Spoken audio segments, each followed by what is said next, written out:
Yeah, it's your boy AG Cornerman Boxing. I'm here with the one and only Miss Natasha Jonas, Great Britain's Miss Great Britain. First of all, thank you for your time, champ. How you doing today? I'm good, thank you for having me. Right. So I mean, as I was mentioning, I really wanted to have your story on my platform because I believe you're a great role model for women, children, with everything you've been through, everything you've had to overcome in life. Both as a fighter, as a parent, and yeah, I really want the fans, to hear some of that. Okay, hit So, me. so I mean, you're out of Liverpool. Is that correct? Out of Toxteth? Did I say that right? That's right, yeah, Toxteth, yeah. So how was that like growing up? Because you came out of there and you became the first woman to ever compete, in Great Britain's Olympic team, first woman to go to the Olympics in Great Britain. So just take us through that journey real quick. Toxteth's quite a diverse community. We've got lots of different communities that live within that part of the city. I grew up in my nan's house. My mum had me when she was 15. So I grew up with my nan and a few of my other cousins, and I had two older boy cousins that I was really close to and that lived in the same house as me, and just kind of doing, it's it's a urban city, so it's it was high. We'd just come out of the Toxteth riots, um, and that was because of unrest with regards to the police treatment of black people in the area. Wow. So um, there was just unrest in the city. There was high unemployment, high drugs, all the usual, and that's kind of the demographics of the city. But I had two older boy cousins that I absolutely loved, and wherever they went, I went, and whatever they did, they took me to do, and kind of doing the things that boys do. You kind of go and play soccer, and you just climb trees, ride your bike, whatever they did. We had like toy fights and stuff. So that's basically how my love for sport started. Right, because first you were a footballer, am I correct? That's right, yeah. That's Long time. I feel amazing. like a long time ago now. What position did you play? Left wing, because I'm naturally left-footed, and box southpaw. So.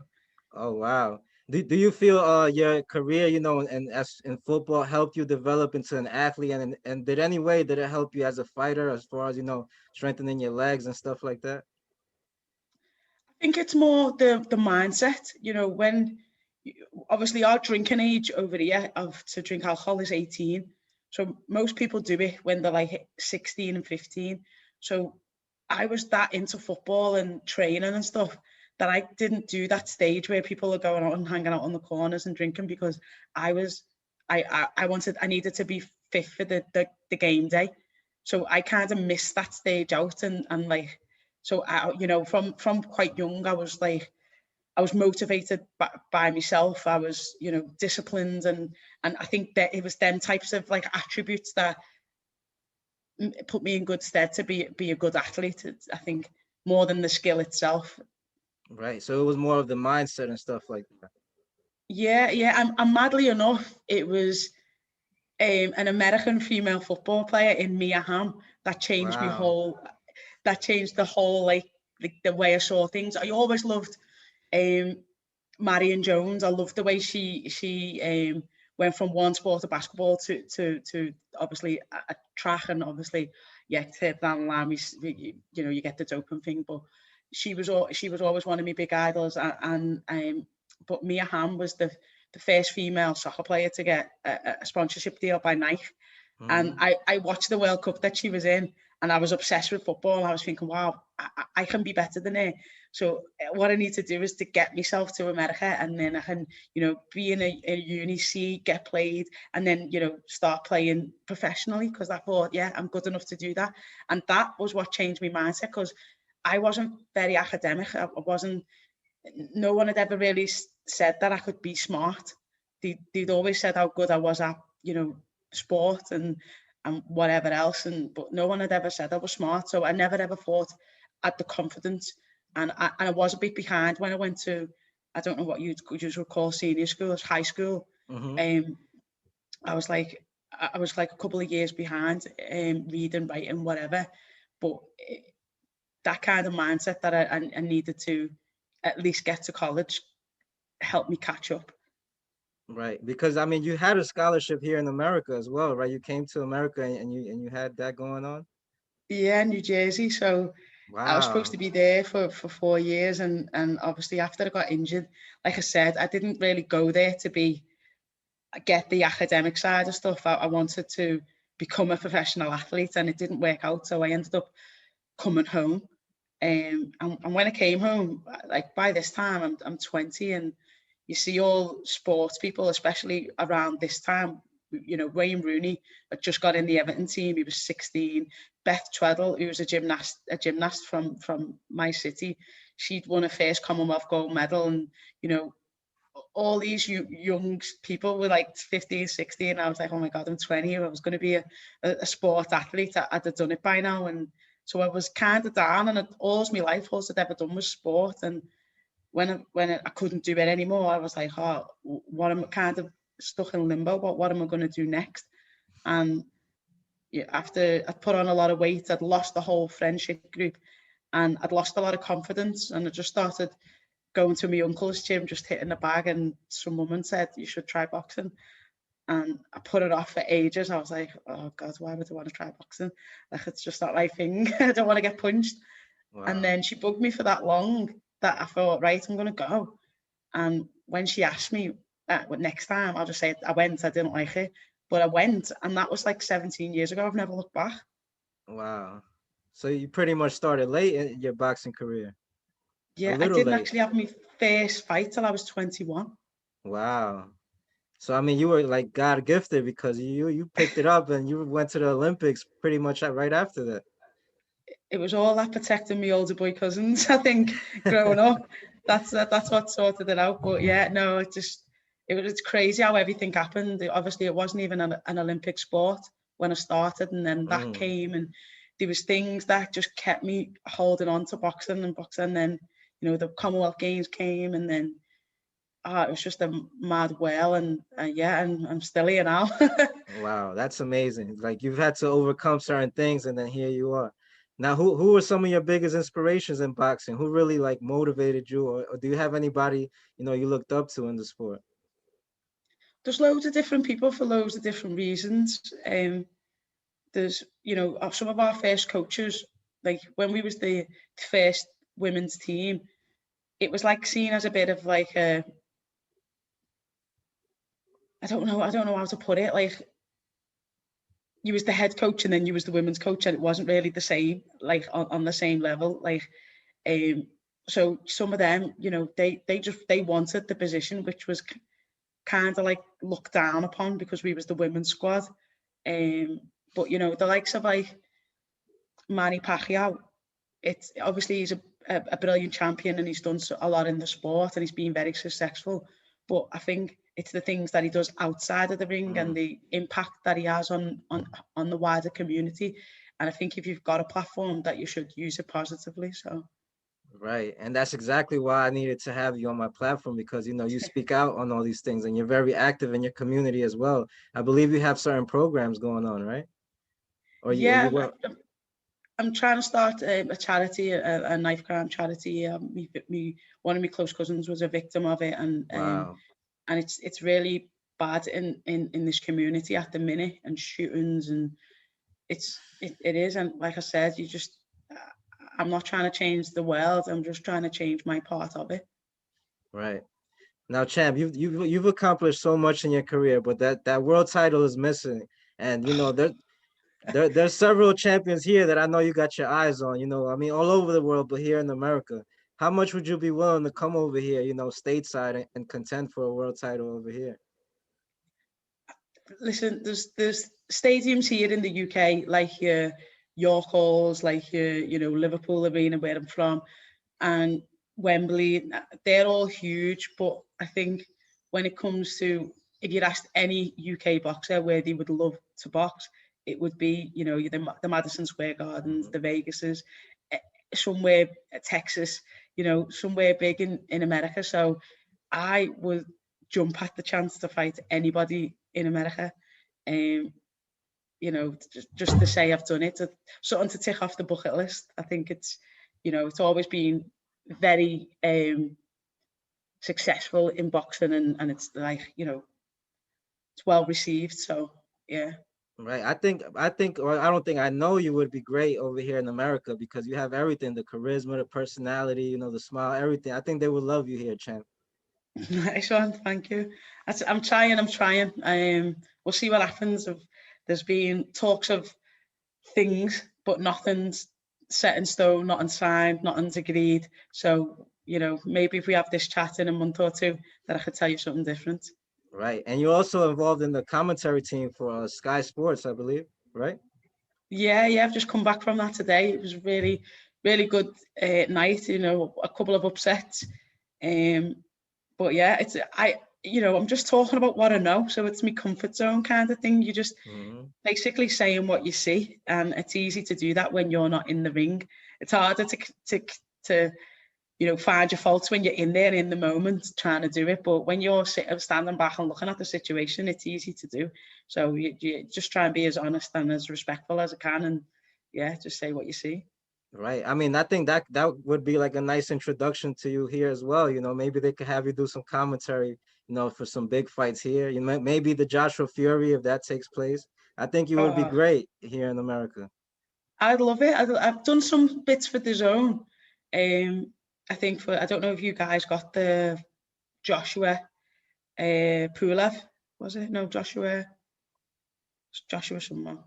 I think Joshua's last fight. that was his last fight, yeah, with Pulev. Yeah. So I think I done that for the zone. That was good. Like I say, I just put myself out there and see what happens. Right, I'd love to right. get the Fury fight though. I'd love to get that. Yeah, I think it would be great. Now, champ, how hard is it? Because I mean, you're a proud mother, and I commend you for that. How hard is it to balance both motherhood and the boxing career at the same time? Do you know what? Normally, I mean, she's in her own routine, and she goes to school at this time, and I manage to get me sessions in when she's at school, so I can pick her up, and that's the end of the day. But throughout the pandemic, the schools were shut here, so she came when I was fighting in the Harper camp, and some of the Taylor camp. She was having to come to every session with me because it was hard to bubble with people because of the interaction I was having with other people.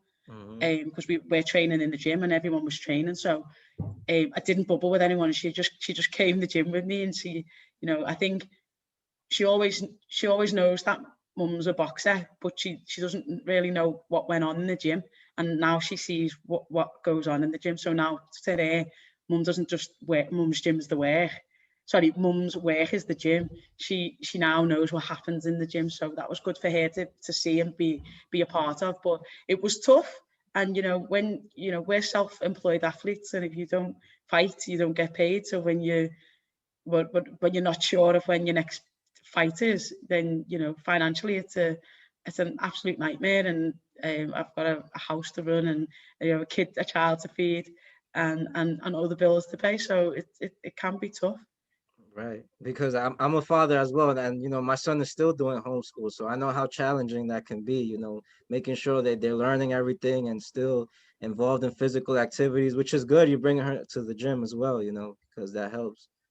Yeah, and the homeschooling, like, I didn't appreciate how tough it was, because I just, like, your kid comes home and you do the homework, and they've already half learned that in school, so you're just like kind of going over it.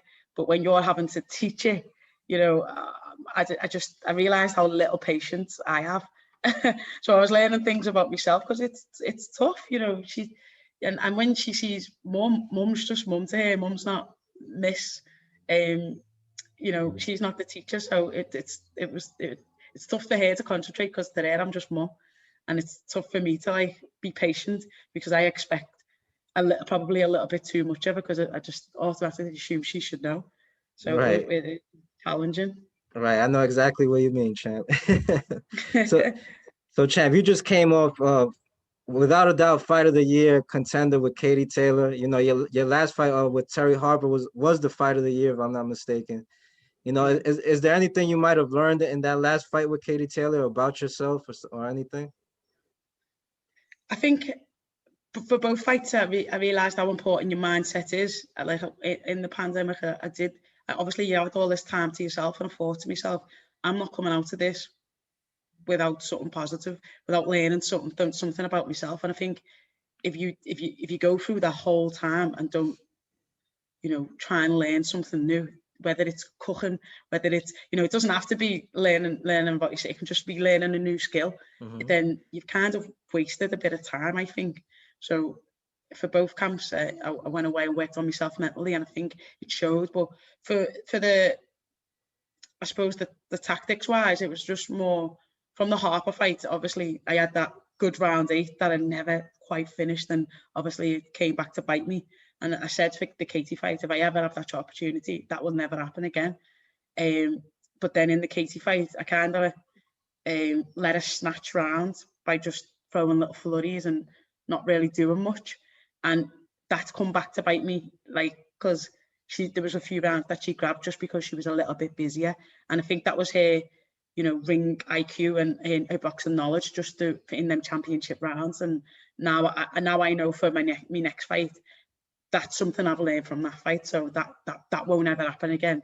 And boxing is you're never going to be the complete boxer unless you're Canelo or Mayweather, so you are always learning, and you're always picking up new skills and learning things that suit you, things that don't work, and you've got to take them in and out of your next fight.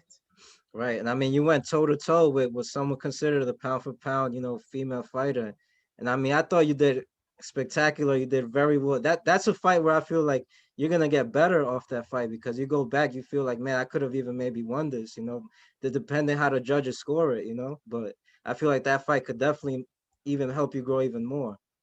No, like I said, if you're not learning from every fight and progressing, then you're probably in the wrong sport. If I fought and I lost, why would I stay at that level? You're going to have to improve to win. So that's just the mindset that I've got. Yeah, it was a spectacular performance, and with that fighting style, I mean, the fans, I know they would love you here. That's why I wanted to get people to know more about you over here stateside. So because I really want to see that happen. I want you to come over here, put on the show, maybe even win that world title here in America. That would be great, man. That's the dream. Right.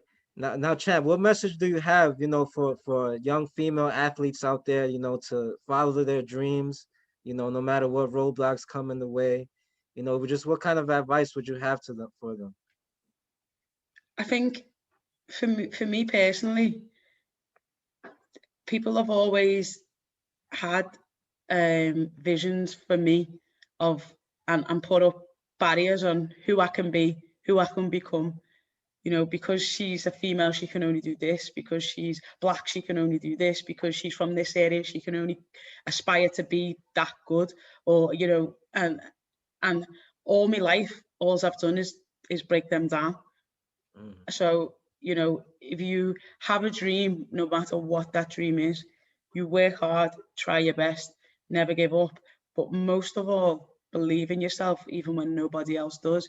Because there's been plenty of times I've said stuff and I was like, okay, we'll see, and everyone's like, she gets knocked out in 2, it doesn't last 3, and okay, I don't need you to see it, but I don't need you to believe it, but you'll see it. So you believe in yourself even when nobody else does. That is the key, because not everybody is going to share the same vision. So them 4 things: work hard, try your best, never give up, and believe in yourself. Any dream that you have is possible.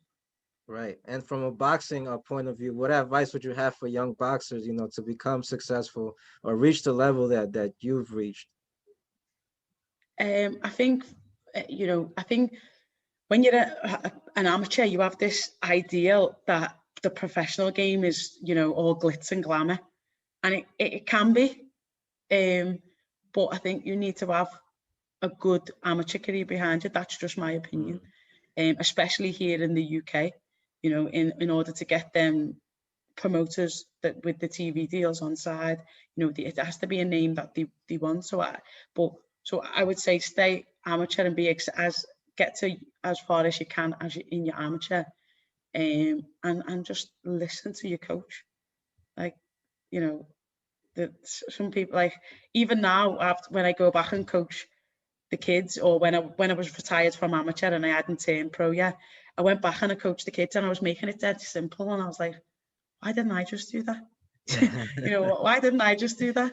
And you can overcomplicate things. The Cubans don't do anything spectacular. They just do the basics perfect, and like just keep to your basics, stick to your basics, and listen to your coach.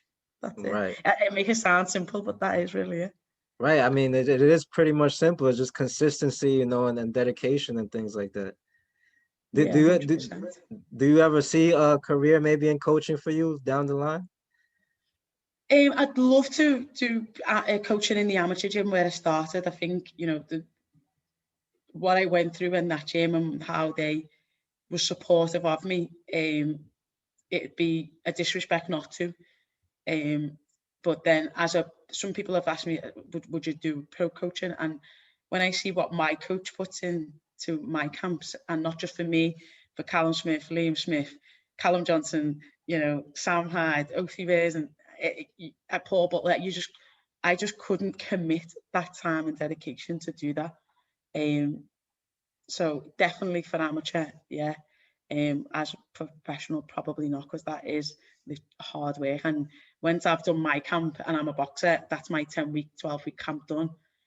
Joe's got another one, and then another one, and then another one, and he's It doesn't doing stop. the same process. I haven't got that. Like, yeah, I couldn't commit that type of Right. time and effort. So I mean, you definitely got a great, strong team behind you. I mean, you're destined for success no matter what you decide to do with, a team like that behind you. Like you yeah, mentioned, so Callum and Joe and all those guys, that's top level stuff. So yeah, and all the Smiths come from the same amateur gym that I box for. So really, I've trained literally. I've known Callum, Liam, Steve, and Paul since the early days. Since Stephen was in the Commonwealth, winning the Commonwealth Games.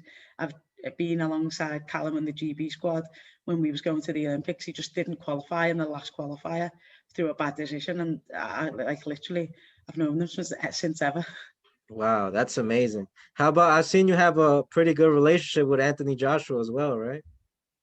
Yeah, we was obviously, Josh Taylor, Tom Stalker, Anthony Mm, Joshua, but even as far as Buwati, Lyndon Arthur, we were all on the same squad, the GB squad, in the GB squad. So when we went to 2012, obviously Josh was part of that team, the same as Luke Campbell, same as Nicky Adams, same as mm. Savannah Marshall. So they're all the names that was in that team. So yeah, you like to see your own do well, and especially when you've got that rapport with them, that you want a little bit extra, want them to win a bit more.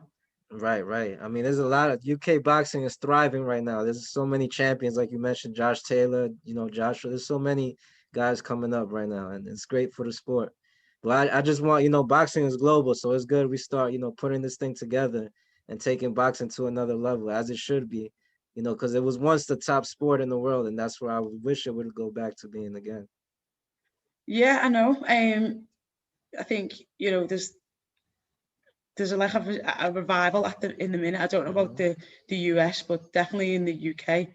And yeah, we need to see that.